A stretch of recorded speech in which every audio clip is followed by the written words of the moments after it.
Asa industri retail tahun 2018 ini yang jadi bahasan kami. Secara umum jika kita boleh flashback di tahun 2017 itu salah satu tahun yang paling berat 2017 ya. Ini untuk industri retail kita menyaksikan sejumlah gerai retail tutup 7-Eleven, kemudian beberapa gerai Matahari, juga beberapa gerai di Debenhams dan juga Lotus ya, ditutup di tahun 2017. Lalu seperti apa untuk tahun 2018? Nampaknya paruh pertama tahun 2018 ini cukup menjanjikan.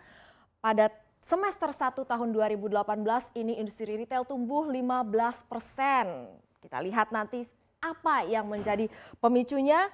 Dan selanjutnya seperti apa untuk paruh kedua tahun 2018 akan kami ulas dan juga akan bahas langsung bersama dengan perwakilan dari Aprindo, Asosiasi Pengusaha Retail Indonesia. Kita lihat dulu, ini dua data yang kami gunakan, kami ambil dari Bank Indonesia untuk indeks penjualan retail.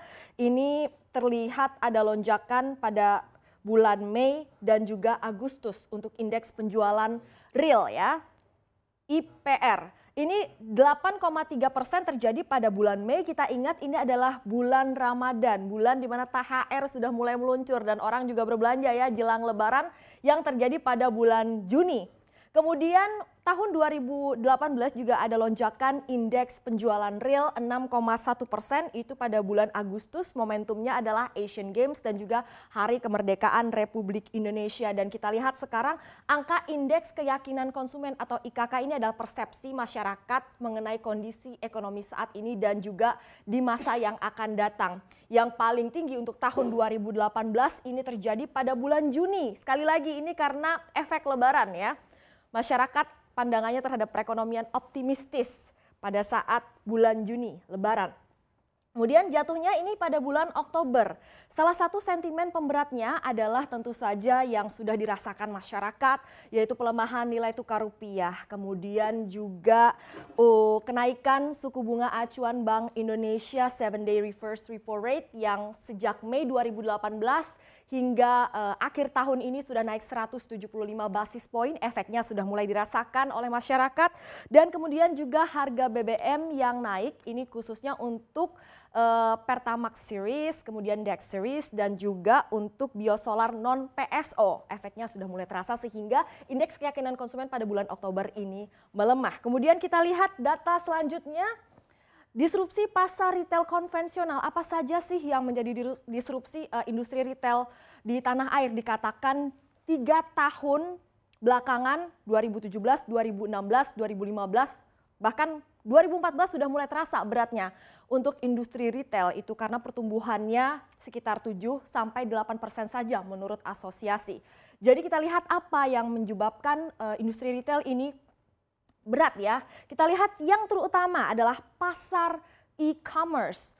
Memang menurut data penjualan e-commerce ini tidak sampai 1 atau 2% dari total penjualan retail di tanah air. Tetapi yang kita kerap lupakan ini adalah, yang di data ini adalah penjualan e-commerce yang formal. Misalnya yang tercatat seperti di marketplace, Tokopedia atau Bukalapak, Shopee, JDID dan lain-lain. Tetapi mereka yang berdagang melalui jejaring sosial atau namanya social e-commerce, misalnya saya membeli barang dari Instagram, dari teman saya lewat Facebook, itu tidak pernah terdata ya. Jadi ini dia salah satu disrupsi untuk industri retail. Kita lihat kemudian persaingan pusat perbelanjaan. Semakin banyak pusat perbelanjaan bertumbuhan. Ini artinya apa? Berebut pengunjung yang sama. Pada saat jumlah pengunjung pusat perbelanjaan menurun, tentu saja retail yang menyewa tempat di pusat perbelanjaan tersebut akan mengalami dampaknya juga penurunan jumlah pengunjung ke gerai-gerai retail. Dan kita lihat tren leisure economy. Leisure economy ini maksudnya adalah tren gaya hidup anak-anak milenial sekarang yang lebih mementingkan experience based. Jadi sesuatu misalnya daripada membeli baju, mereka lebih memilih menonton konser atau mengejar hobi mereka atau traveling. Sesuatu yang diduga ini menurunkan konsumsi untuk sandang atau fashion ya. Padahal menurut Asosiasi Pusat Perbelanjaan Indonesia ya, APPBI, pangsa pasar atau sebenarnya jumlah pengunjung pusat perbelanjaan yang paling besar itu adalah dari kelompok usia milenial 24 tahun hingga 35 tahun. Jika trennya para milenial ini bergeser, mengurangi belanja retail tapi lebih banyak misalnya bepergian, traveling, dan menonton konser dan lain sebagainya, tentu saja ini bisa mempengaruhi performa industri retail di tanah air. Selanjutnya kita lihat, nah ini kita lihat dari dua emiten yang terdaftar di bursa untuk retail, Ramayana dengan kode RALS, dan LPPF ya, Matahari. Kita lihat salah satu indikator pertumbuhan yang biasa digunakan untuk emiten retail, yaitu same store sales growth. Ini seperti apa? Ini untuk 9 bulan pertama di tahun 2018.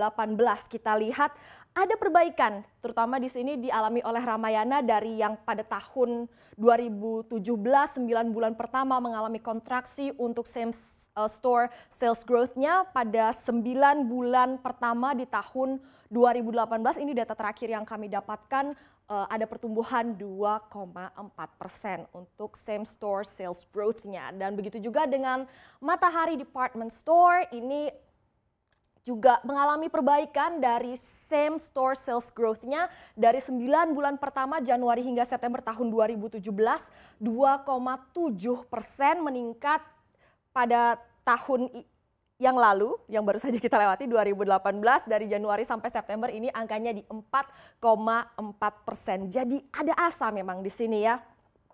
Dan kita lihat apa saja strategi peritel untuk bertahan. Nah, integrasi retail dan bisnis lain salah satunya yang dilakukan oleh Transmart atau Carrefour ya, ini menyatukan berbagai macam aktivitas, tidak hanya menawarkan untuk belanja tapi juga permainan anak, kemudian kuliner dan nonton, makan. Jadi kuliner, nonton, main anak, belanja ya, 4 in 1. Jadi disatukan pengalamannya. Itu dia. Kemudian relokasi dan ekspansi ini salah satunya dilakukan oleh grup Ramayana ya, dengan sekarang lebih fokus menyasar pangsa pasar menengah ke bawah, sehingga ada dilakukan sejumlah penyesuaian, misalnya lebih agresif untuk ekspansi di lokasi-lokasi yang sesuai dengan pangsa pasar baru mereka ya. Kemudian juga efisiensi dilakukan sebisa mungkin karena margin kian tipis, persaingan kian ketat dengan e-commerce. Kemudian big data ini sayangnya masih belum banyak dilakukan oleh peritel di Indonesia. Big data ini sebenarnya bisa sangat membantu ya untuk melakukan personalisasi konsumen mereka, kemudian juga bisa menawarkan promo yang sesuai sehingga lebih efektif dan juga bisa membantu untuk retensi customer ya. Kemudian omni-channel, jadi menyasar tidak hanya offline saja, omni-channel, channel yang lebih banyak lagi. Kita tahu sejumlah peritel konvensional juga mulai merambah ke dunia online ya. Mereka misalnya bisa juga melakukan offline to online, jadi online to offline maksud saya ya. Jadi misalnya belanja online, kemudian pick up barangnya di toko aslinya ya, di tokonya. Jadi misalnya nggak salah beli gitu. Bisa langsung pick up di tokonya. Kemudian juga bisa ada sejumlah gerai, misalnya Central Department Store, Anda bisa belanja melalui misalnya Messenger, WhatsApp. Kemudian MAPI atau Mitra Adi Perkasa ini mendirikan e-mall. Kemudian Ace Hardware menjual barang-barang mereka juga lewat rupa-rupa.com. Ini omni-channel yang dilakukan oleh peritel konvensional yang tadi saya sudah sebutkan, O2O, online to offline. Lihat barangnya di online, ambil barangnya di offline, toko aslinya. Kemudian layanan ekstra salah satunya yang dilakukan oleh Sogo. Jadi misalnya ada layanan alteration, terlalu besar, bisa dapat layanan gratis. Dan juga sejumlah gerai retail ini menawarkan layanan ekstra untuk membership, untuk member-member mereka.